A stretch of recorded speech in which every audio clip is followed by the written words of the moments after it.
সমস্ত আমার বিনিয়োগকারী বন্ধুদের উদ্দেশ্যে বলবো, এসআইপিকে বাঁচানোর জন্য এসআইপি প্রয়োজন। তাহলে সেই এসআইপি বাঁচানোর জন্য যদি এসআইপি প্রয়োজন হয়, কীভাবে প্রয়োজন, এই ভিডিওতে বিস্তারিত বলবো না। আপনাদেরকে বলবো আপনারা প্রত্যেকের টাইম মতো আমার সাথে যোগাযোগ করুন। আমার এই কমিউনিটির প্রত্যেক মেম্বারকে বলবো আপনার এসআইপিকে, ছোট্ট এসআইপিকে যাতে ফুলে ফলে ভরে ওঠে, তার 100% তার যে পরিচর্যা,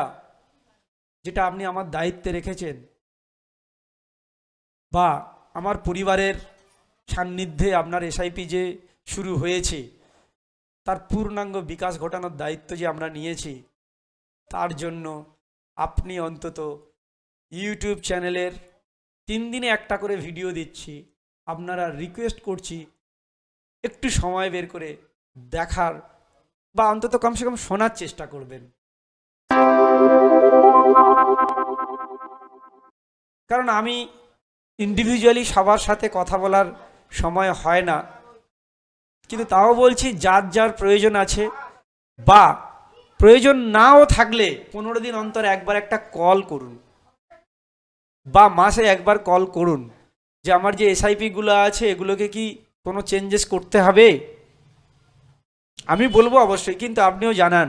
যে আমার কি আরও হাতে কিছু টাকা পাচ্ছে, আমি এসআইপিতে কি করতে পারি। বা যাদের যাদের এসআইপির সঙ্গে এসআইপিকে বাঁচানোর যে এসআইপি কীভাবে করবেন যদি জানতে চান, তাহলে তারা আমাকে সময় নিন, মিট করুন, বাই অনলাইন বা ফিজিক্যালি মিট করুন, বা বাই ফোনে টেলিফোনিক ডিসকাস করুন যে কিভাবে এটা সম্ভব। তাহলে এইভাবে আপনার ওয়েলথ ক্রিয়েশন জার্নিকে আরও সুন্দর তৈরি করুন। যেমন একটা ছোট্ট সন্তান তার মায়ের কাছে প্রতিদিন পরিচর্যার মধ্য দিয়ে বড় হয়, যেমন একজন কৃষক ছোট্ট একটা অঙ্কুর থেকে তার বীজ বপন করা পর্যন্ত একটা জার্নি চলে,